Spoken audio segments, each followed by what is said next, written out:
Ladies and gentlemen, let me introduce the members of the panel who will give us their presentations, and after that we will be expected to engage with them in a way that's going to poke, in a way that's going to spike some discussions. We're not looking for solutions. You might want to go home and find a solution thereafter. I've said earlier on that engagements of this kind, if they happen properly in an academic way, they will help to shape the country. I have Professor Musha Nkondo, former Vice-Chancellor, Principal, University of Venda, Professor of English Literature, visiting professor at Harvard, Oxford, and other international universities. Please receive Professor. Thank you. Thank you. I have Professor Ramos, a philosopher of UNISA, who spent many years as professor of philosophy in Belgium. Receive. Thank you. We have Professor Mashupie Khapula, former Vice-Chancellor, MUT. Professor Sipho Siepe, former Vice-Chancellor, Vista University. Professor Mireille Fanon Mendes, Chairperson of Frantz Fanon Foundation and on the United Nations Human Rights Working Group. Thank you. My last professor, this time it is Dr. Dr. Kanyisile Lynchfield Shabalala, an activist on decolonization specialist and an author. Thank you very much. Without any waste of time, I would like to embark on introduction or introducing, if not requesting, the first presenter to come over and do a presentation. And after this, ladies and gentlemen, will be requested to engage, which means you will be noting down and matching your question with a presenter, so that at least we have a live engagement. And of course, so that we know what we've come here for. Prof. Sipho Siepe will be our first presenter. A round of applause for Professor, please. Thank you very much, Chair. 22 years ago, it was 2 years after our breakthrough politically. At that time, there was a sense of hope. And one of the ringing messages was that by Nelson Mandela, which he said in 1964 when he addressed the Rivonia, the court. 22 years later, there are clear and glaring concerns that have emerged. As Professor UKZ did indicate, that the transformation will be incomplete until we address quite a number of issues. One, at the time, we did say we need to embark on what is called redress. This panelist then underscored the fact that the main reason that you have inequality in higher education was part of the logic of apartheid. And therefore, they put the redress as the number one thing that needed to be addressed. That it cannot be right that the new government will continue to reproduce the same inequalities that were spawned by apartheid. So that is one prescription that they gave. And Professor Nkondo will mention how far we've done about that. The second prescription was that our education must be transformed. And we raised those views, and the students today are raising the very same thing that we raised 22 years ago, that was raised by many scholars many years before. Why is it that 24 years after the so-called freedom, I have a child who stayed at home for 2 years without schooling? I was even afraid that if social workers find me, they will lock me up because she's of school-going age. When my daughter turned 13, she stopped going to school because she said to me, look here, I'm done playing games with you. Because what you teach me at home and what they teach me at school are two different things. You build my self-esteem as an African woman at home, and I go to school for it to be broken down completely. So she said to me, She said to me, look, if you cannot find me an Afrocentric curriculum, then it's the end of my education. I will stay illiterate. So for 2 years, we struggled to find a school until we found one in Honeydew. It is still not the real McCoy, but at least they teach an African child that Egyptians were African and that we built the pyramids. Having said that, I think I want to say 22 years the book was written, but 24 years we have tarried with this thing called a colonial education. So I think I said to myself, maybe I should just go back to the drawing table and say, and look at what's causing this elephant not to fall. And by doing that, being a true scholar, I said, okay, maybe let me just look at the definition of education. And I looked at various ones. The one that struck me was by Professor John Henry Clark, the late professor of history, but founder of a school of study called the Africana Scholar. He says education is power.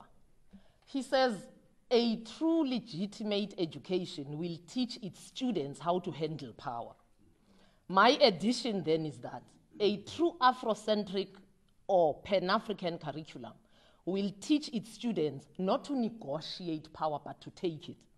Because that student will know that power is not chewing gum. It's not something you casually pass to each other at a bus stop. Power is what you hold on to. Nobody will give it to you. Just reflect on something that has happened in recent times in South Africa. When the Fees Must Fall movement swept the country, I made an observation that, looking back, in historically black institutions, there has been, from as far back as when Professor Ngonto was still lecturer at the University of the North then, there have been strikes, riots, and now there were a few, if you like, common themes in those strikes. One would be around political issues, especially pre-1994. They would be mostly politically, directly political, as it were. Post-1994, there would be a hybrid between overtly political and, let's call it, socio-economic inspired strikes. Slavery was used, that's true, inside African continent, but for war, when there is war between tribes. And it was the price of the war between tribes. Enslavement is the basis of capitalism, where human beings become a goods and not anymore a human being. And it was not the case with slavery. The slave people did not lose their identity, their name, their religion, and they can be free for one reason or another one. Enslaved people lose their name, their origin, their history, their family, and they have, if they want to have the viso, how did you say viso? A safe life, or saved life. So, okay.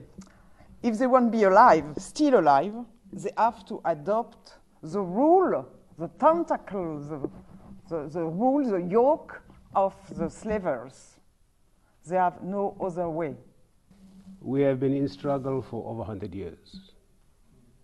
We started from what they used to call the frontier wars. We went through the wars of resistance. We went through armed struggle. We went through the Bulgar settlement, and now we are in parliament. Okay. That is the broad map. What you should know, in my second statement, is that all the liberation movements, I'm talking about the Soviet Union, the French, the Italian, the English, the American, and the Cuban, and all the liberation movements in Latin America and Africa. Those who went through a political settlement have not been able to solve the land question. All of them. And also, whether it's Sandinista, whether you are, not a single one has been able to solve the land question. See, for my third statement, not even one of them, including the Russian, has been able to solve the problem of social and economic inequality. All of them. My third statement, Sipo, is that all of them failed to overcome neoliberal economics. That's a big word, neoliberal.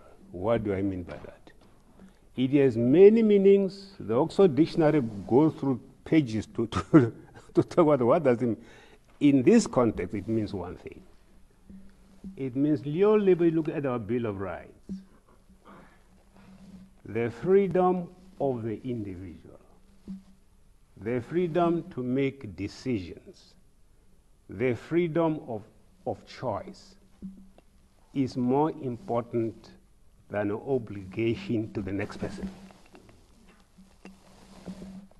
Because of that, as we teach you in the universities, we equip you for competition, or in interviews, so that you have market advantage. And when you win, winner takes all. That is the neoliberal market culture that disrupts a lot of things. But it has many meanings. But in this context, that's what I want to mean with it. Okay. After even those revolutions that took over the state apparatus, there are a few. Even those today have knuckled under neoliberal global forces worldwide. Cuba is on the margin. Fourth, dear students, study why neoliberal forces are so resilient and so adaptive. Please take it, just move beyond populism, beyond cheap, rhetoric. Why is it that Lenin failed to overcome neoliberalism? Why is it that Fidel Castro, when he died, Cuba was being subjected to new liberal forces? Why is it that the ANC, the PAC, AZAPO could not overcome that in this country? Take that very seriously and not be seduced by cheap rhetoric. It's very, very important that we take this very seriously now. Okay. It's very important that and when these revolutions take over throughout the world, no single liberation movement after independence causes another revolution within itself. What are the forces against black perspective? Some solutions without advocating for a classroom revolution is to try to get better teaching from the people who teach, because they are actually part of the problem. And if we cannot insist that we get value for money, if we don't insist we are in a big, big problem. We have not been able, despite all the writings that have come out, we have not been able to work on issues of decolonization, indigenization, Africanization. What has actually happened, if you look? Africanization has become an industry. You write about it, about the need for Africanization. But we have not moved into how do we Africanize? How do we decolonize?